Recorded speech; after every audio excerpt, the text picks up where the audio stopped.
Welcome back to Real Reactions. Make sure you sub the like button and like the sub button. Let's go.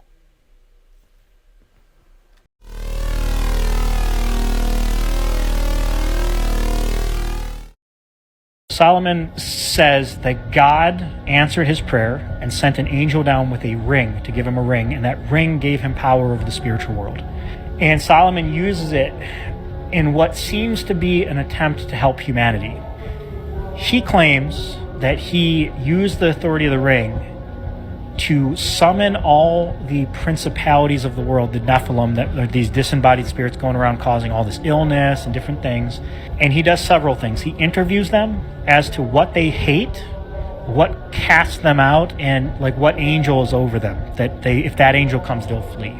Michael or Raphael or whatever, right? He writes all this stuff down, and this becomes witchcraft. For instance, one of the demons told him, I was in the land of Persia or whatever, but I left because someone was cooking fish. A fish gallbladder burning over an open fire drives me nuts. It's like putrid to me because I'm a water-based demon, and something like we don't smell burning things underwater, and so seeing it in the open air just makes me want to vomit, and so I left. Solomon's like, that's interesting information. I'm going to write that down. So if you want to repel a water demon, burn the gallbladder of a fish over an open fire in the month of June on a full moon or whatever. And that became a spell, which is where witchcraft comes from. Does that make sense? It does. The pentagram they use in their prayer circles is an homage to the Ring of Solomon. Solomon called it a prayer circle. He used to use the names of God, Adonai, and different powerful names of God to keep the demons from getting to him while he's playing these games with them, interviewing them. He would summon them, milk them for information, forcing them to comply with the ring, and then basically saying, okay, you go over here. He would enslave them to build the temple of God. That's why they think all these rocks, the pyramids and stuff were built by these types of things. So the Masons come out of this as well. One of the highest ranking demons that Solomon enslaves to be a worker in the temple, he makes him a stone cutter and a mason, which is where the Masonic order seems to come with this demonic. Does that make sense? It's like all tied together. So Solomon summons all these guys, writes down a list of everything they hate based on starts to categorize and map out the spiritual world for the sake of humanity being able to control them. Because at this point, these things are running around tormenting the world. Solomon's trying to get a hold of it. So he's basically the sorcerer supreme, if you think of it like that. But he realizes that you can enslave the entire spiritual world if you get their bosses. They have to follow. And now you've cleared the world of demons, and guess what he trapped them in? What? A brass vessel, a lamp. This is where the legend of genies comes from. It's also the idea of Pandora's box. All the evil of the world trapped in one little bitty vessel, right? He throws it into the lake, drowning them. The world prospers. His kingdom prospers. Everything's good. No evil, no wars, no nothing. Humanity, hearing the legends of this, start trying to dive the sea to figure out how to get this lamp back up so they can release these things so that they can manifest. This is like literally manifestation. That's why it's so dark and deep. Very ancient roots to these things. They want stuff. These things have power. And while they were horrible and tormenting us, they also gave us what we wanted if we worshiped them, right? So they opened Pandora's box. Solomon's still in control because of the ring. But at this time, and this is where Balaam comes back in, guess what they did to trip up Solomon? They sent a woman to cause him to fornicate, who forced him as a literal prerequisite to sleeping with him, you have to worship my foreign god. They always try to get God to punish us through our sin because they can't curse us because of the authority we have in Christ. So they released Pandora's box. Solomon's still in control, but now he's being tempted to, if you want to marry the queen, I think it was the Queen of Sheba, you have to worship Moloch. So he sacrifices to Moloch, and he said the second he did it, he said, I immediately felt the Spirit of God depart from me. He said, as I continued to do it, I felt it completely abandon me, and I became the sport of the demons I once controlled. Spent the rest of his life tormented by demons and giving into all these different things. Now that God wasn't protecting him, he became a master of witchcraft to try to force these things to not be able to. He tried to take it into his. It's like, God's abandoned me. They're going to kill me. They're going to ruin my life. I have to figure. And so he comes up with all these spells he wrote I remember so-and-so said he hates gallbladders. And so he started, get me 3 gallbladders of this. And he basically became a sorcerer in order to ward off the demonic world, which is now at his doorstep. And this is the birth of witchcraft. Solomon really perfected the art of the modern occult through his desperation to ward off the spiritual world after God left to abandon him. Solomon says that God... It's interesting, like, as soon as the way he put it, like he said God abandoned him, but really he abandoned God. And as soon as he did that, he had no other way to fight back. I wonder why he didn't just go back to God. You can always go back to God, you know. Maybe he just felt like he had crossed God so deeply he didn't feel right going back or something. Yeah, I think that's probably the way he felt, right? Yeah. That's a crazy story. It is a crazy story. Physicists give this a name. They call it our quantum wave function because it seems wavy. However, this wave function isn't just a wave of matter like an ocean wave or a sound wave or any kind of wave of matter. It's a wave of possibility.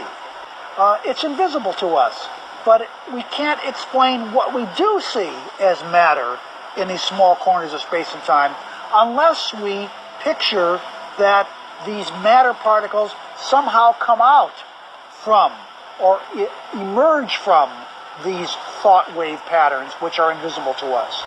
We also learned how a hologram is made using a 2-step process. First, we shoot a laser beam out of a laser gun. And then we immediately split that laser beam into 2 beams.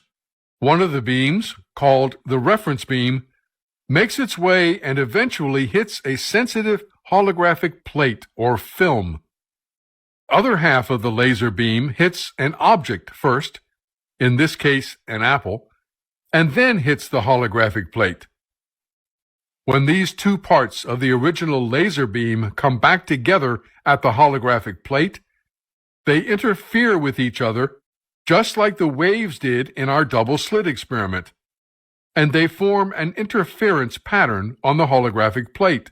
If you look at the holographic plate at this point, you cannot see the apple. All you can see is the interference pattern, which looks like a bunch of waves. Focusing another laser beam on the holographic plate where our apple sits in wave form, and if we get just the right angle, out pops the apple, looking very real and very solid. What we did not talk about in part 1 was that a single piece of holographic film, or plate, or disc, can store a very large number of objects on it. In fact, a hologram is such an efficient storage device that it is the next step in computer storage. Very soon you will begin to see what's being called a holographic versatile disk, or HVD, which can store 30 times the amount of data as a DVD. So to make one certain object pop out as a hologram, like our apple, the laser in step 2 has to choose those precise wave frequencies for the apple by being shot at a specific angle at the film. In short, quantum physics says that the physical universe we perceive as reality is created by collapsing the wave function from unlimited possibilities in the field into a hologram. But the holographic reality we see looks very real to us, even though it isn't real at all. Creating the illusion that things are located where they are not is the quintessential feature of a hologram. This is because a hologram is a virtual image, an image that appears to be where it is not. It is relatively easy to understand this idea of holism in something that is external to us, like an apple in a hologram. What makes this difficult is that we are not looking at the hologram, we are part of the hologram. Physicists give this a name. They call it our quantum wave function because We are part of the hologram. Very true. It's so hard to wrap my head around it, though, because when I grab an apple, I feel it. Right. And I can bite it, I taste it. I was going to say the same thing. You can smell it. We can grab, we can smell. So there's another component. It's beyond visual. It's more than just a visual hologram. Yeah. It's a interface, physically interfaceable hologram. Did you know that when two light photons become entangled, they create the yin and yang symbol? That's absolutely insane. How did the ancient people know this so long ago? Well, here's the thing. The sun and the moon rotating over our plane of inertia is the yin and yang symbol because it creates the electromagnetics of our realm because the sun is electric and the moon is magnetic. We descended from Kether to Malkuth like a lightning bolt down the 7 celestial bodies, or the sun and the moon and the 5 visible planets. Each celestial body is oscillating at a different rate, creating a different frequency or energy. And as our souls descend down the soul system into physical matter, we adopt those energies based on their positions in the sky in relation to each other in the astrological signs. So the sun and the moon and the 5 visible planets are actually rotating around Polaris, the center of our realm above our plane of inertia. But just a disclaimer, this is for entertainment purposes only. I know the Earth is a globe, but the ancient cultures did believe that the Earth was flat and all of the celestial bodies are actually energies rotating overhead. And this is exactly why we have 7 chakras. Each chakra is governed by a different energy. 7 colors of the rainbow, 7 seals, 7 deadly sins that you must overcome in order to return to Godhead via Polaris. Entertainment purposes only, folks. That's legit, man. That's pretty deep. It's a great background imagery that was going on there. Yeah, really helps you to visualize what he's saying. So that's where astrology kind of comes from. Astrology's in there, and the solar system, and the quantum level, all tied together. Yeah. Holy shit. People would call us woo-woo, but I don't think it's so woo-woo. You can ride more rides. You gotta crawl. Yeah, Naya's got it. Oh my gosh. Oh my gosh. Nice. That girl's an adventurer. Yeah. It's kind of ninja badass of her. Yeah.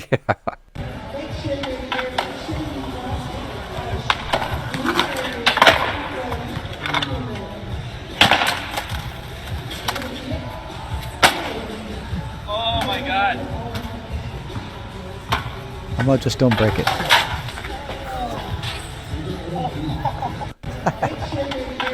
I mean, is that not what you get for trying to smash your board? The board got its revenge on that one. Is that a skateboard thing, to break your skateboard? I guess. When you get angry because you miss a trick.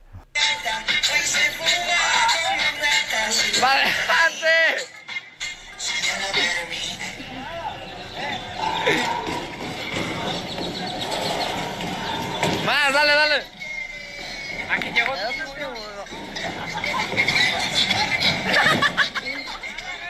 Ooh. He's done. No, thank goodness he fell outside of the thing because that might have gone on for a little while. That thing is dangerous. What are they hiding in the ocean? Over 80% of the ocean is unexplored. Think about that. We know more about the surface of Mars than the depths of our own planet. So what if something, or someone, is already down there? Reports of UFOs diving into the ocean at impossible speeds have raised eyebrows. Some call them USOs, unidentified submerged objects. Witnesses say they vanish beneath the waves, never to be seen again. Scientists have discovered bizarre, unexplained structures deep on the ocean floor. Some think these could be ancient ruins, but others believe they might be alien bases, hidden far below where humans rarely go.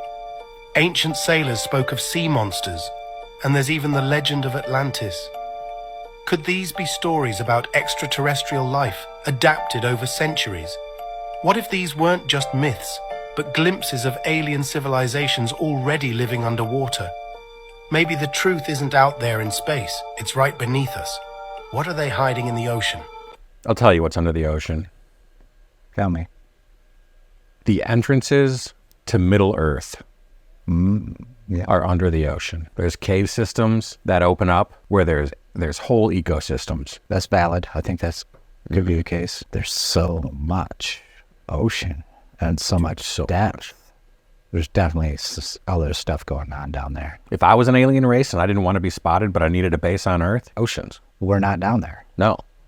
We just almost even can't go down there in a way. What did you think about those videos?